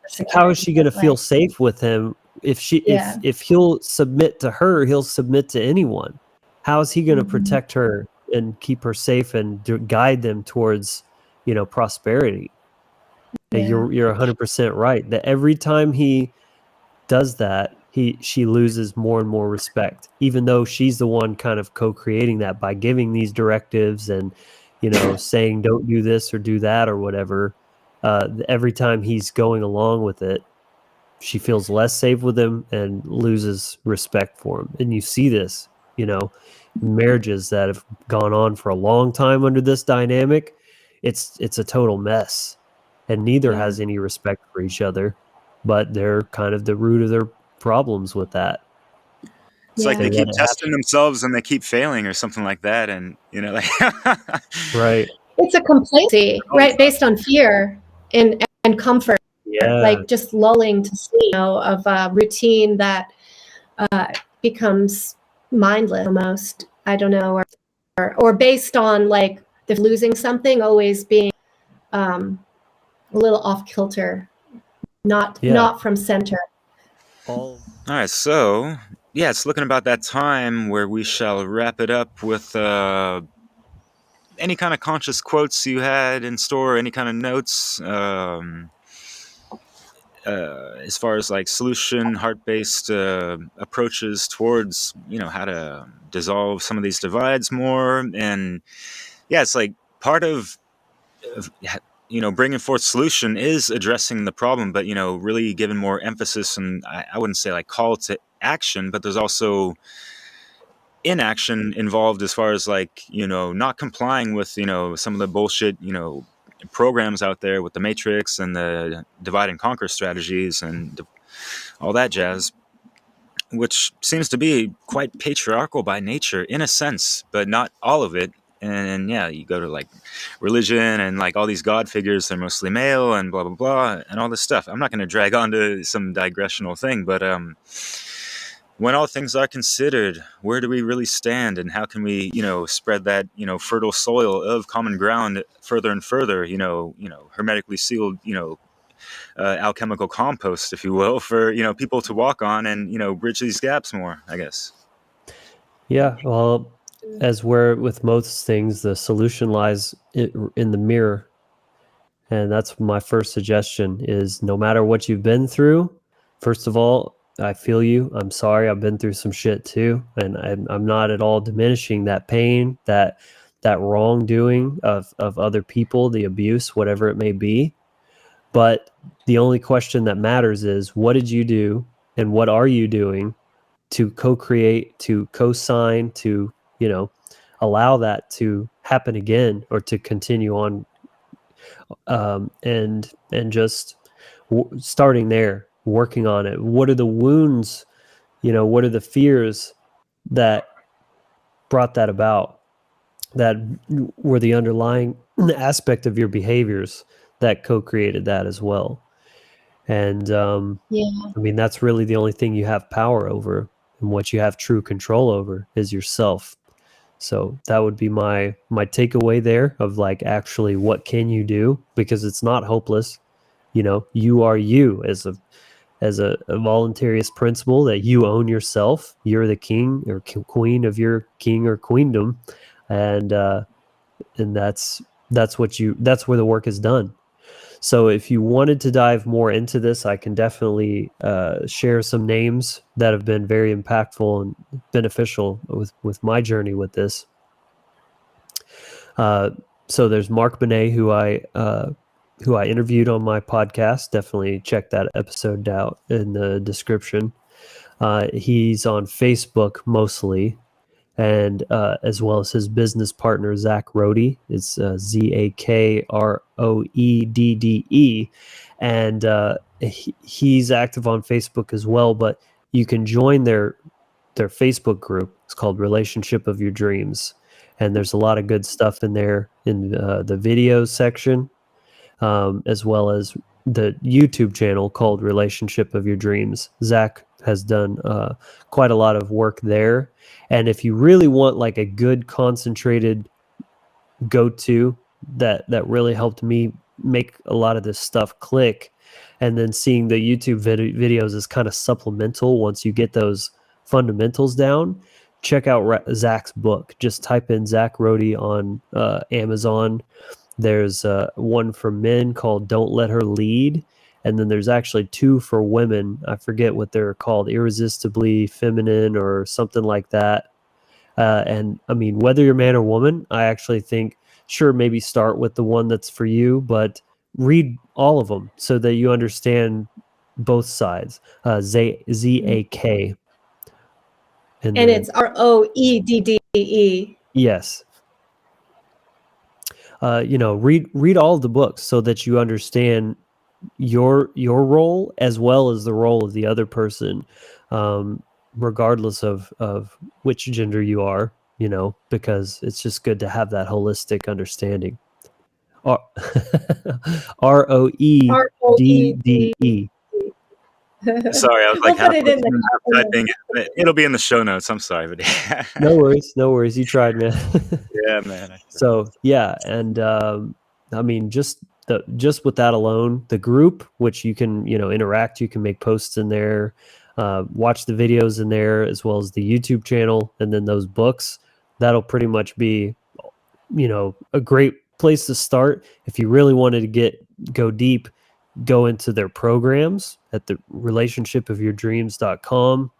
I'll warn you, they're not cheap, but it just kind of depends on what this means to you. I don't, if you have the money, I don't deny that or doubt that it would be profoundly impactful and change your life. So, Yeah. just be warned. I went down that road as well.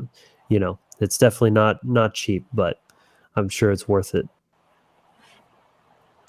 Yeah, I appreciate your synopsis there. I think the self-work is just so vital, as with everything, I think, that's creating these divisions among us. And what stood out for me in our conversation was just this importance of rebuilding or building trust between men and women, and trust in ourselves and our true nature, and trusting that we can trusting the natural, becoming attuned with our natural way. And I think that if we can get out of the way and start to look inward and then be authentic in our expressions, then this will help us to heal a lot of these relationship divides. We have a lot of noise that's confusing us, right? And the feminine aspects of intuition, I think, are really important to revitalize and and valuing both the feminine and the masculine principles is so important. And then working together through communication. And this whole program, that you're talking about, I think it's all about that. It's about communication with men and women, and I that's essential, really, for any dialectic. That's what it is. Yeah. Conversation. See both sides as a gift and develop a reverence for it. I love masculinity and I love femininity. I think they're both just so wonderful. And, just in the same way that I care for truth, it's just, these are just, this is the universe. This is our, the human experience. And it's so beautiful and wonderful. And yes, sometimes painful and scary and difficult, but we wouldn't value it if it wasn't. Right? These things are also beautiful in their own way as a necessary component of the spiritual journey. So, and I think an opportunity for great fulfillment that most of us haven't really been able to experience. My one piece of advice as a takeaway is don't get in the weeds with the philosophy, the intellectualization of these concepts, the mental masturbation or whatever. Literally just get the concepts down, but just start with one thing at a time. You're about to send a text message, say you're a man, you're about to send a message just saying how you feel about something without anything else, with an intention of getting some kind of outcome. But instead of sending that, just erase it and say the same thing, but in a masculine way. Make it a directive or a judgment, but not necessarily, when we say judgment, it doesn't have to be like harsh or cruel. That's more the program. If that's what you thought, that's more the program that's still running inside you, is seeing judgment as a gift, as a good thing, and that it can be done in a caring and wholesome way and not being a dick about it. So, and vice versa. If you're a female and you're about to send a message that's saying, hey, let's do this, or, initiating or giving a directive or whatever, say the same thing, but just say your feeling instead. And just treat it like an experiment, like a science project. See what happens. You'll be surprised, and just do that, consistently. Constantly shifting one little thing at a time, and eventually you will change. That's It's a Yeah, daily yeah. operation the way we do these things. Totally, Logan. yes. Yeah, I love that. Yeah. Just the sign. Thank you guys. Micro movement. Thank Yeah, you guys for having small me. behavior changes that up. Yeah. I think that's one of the formulas for a big change. Absolutely. Thank you so much, Logan, for your thoughtfulness on this topic, and you're just very balanced and clear, deep insights. Really appreciate it. Yeah, And I really appreciate share a that. little more about your work and where we can find you, where Yeah, people because can people get can your work. contact you and actually do. You have an initiation package. You're a rune reader as well. You know, there's other things that people can benefit from that, and get more inner balance as well, and just have more inner gnosis and knowledge of self, if you will. And that's great Yeah. you're doing it, brother. Thank you. Thank you. Appreciate that. So definitely, you can find me on social media as myself, personal stuff. I do post a lot of different content. Mostly Facebook is where I'm active. Just little kind of like short tidbits of wisdom just to get you thinking or trigger you in just the right kind of way to make you kind of look at yourself. That's my goal with that. Also, the Wizard Factory, of course, is where I concentrate most of my philosophical and spiritual work through videos. You can go to thewizardfactory.com and get my initiation package, as Derek mentioned, is a free mini course that gives you some like actual tools, some energetic practices that you can do. and do check that out. It's like the breath work, energy work, things like that. I do rune consultations if that's something you're interested in. You want some clarity or guidance or some kind of external insights, as well as, let's see, if you want, you can check out Heartfire Visions as well. That's where I put more of my creative stuff, music, voices. I'll admit it's not as active as I would like. I just literally don't have time for all the things currently. But my goal is, well, the more financially and time free I become, I want to have almost equal emphasis on those things as well. We really get that going. But yeah, that's it. I appreciate it. Hope you get some value out of one of my many offerings. Awesome. Yeah. Leslie, I think you're muted. Ha. Are you? Because my dog barked. Yeah, I just want to Yeah. say you have some really wonderful news on your Wizard Factory podcast. I think you're a really excellent facilitator and interviewer. Really Thanks. thoughtful conversations, topics. Definitely recommend people check that out and follow your work, because there's a lot of exciting stuff in the work show that maybe you're planning. You want to share a little about that? Yeah, gosh, yeah, I've got a lot of irons in the fire. I'm planning to start a live show weekly, starting next week, actually. So depending on when this video comes out, but yeah, basically beginning of March, I guess that would be. Yeah. And it's going to be fun little kind of mix up of different segments, conversations, astrology, news, and Q&A, and just different kinds of things like that.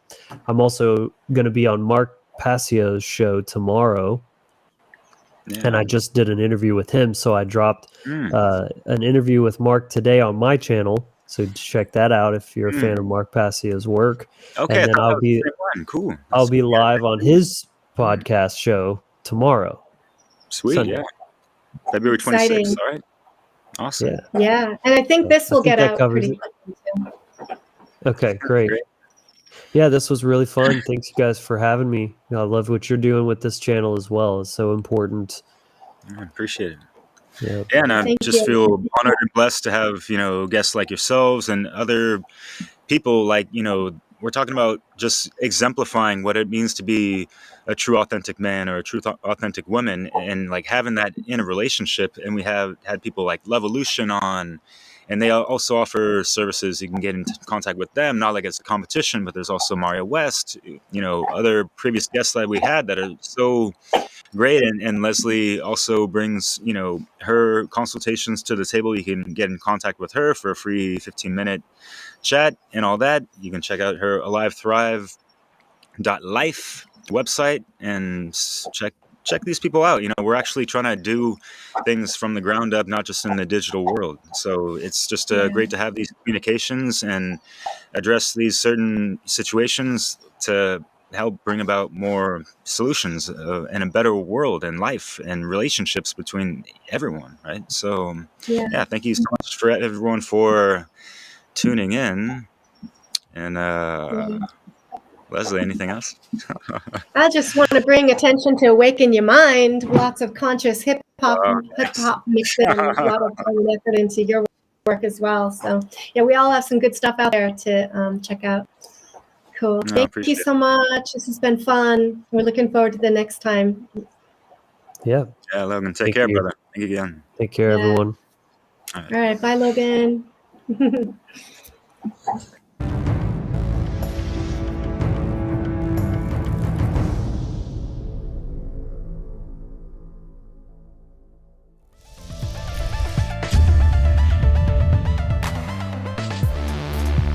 Hello, and welcome to HeartfireVisions.com.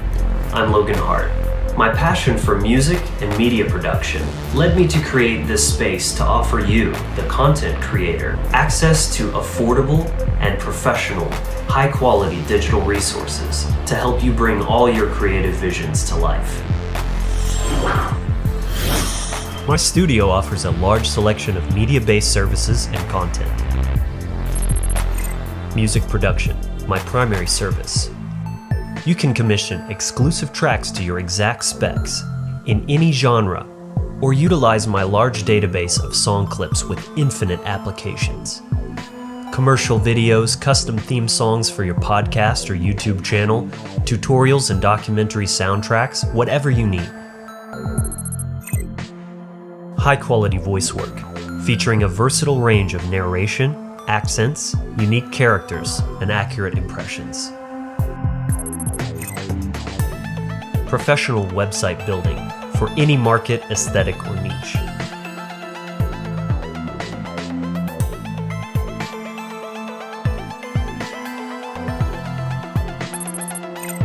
Sleek and visually stunning graphic design.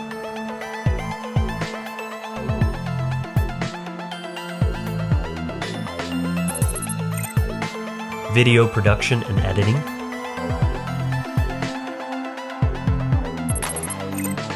and one-on-one personal guitar and music theory instruction for beginners and intermediate players, also available on Zoom video.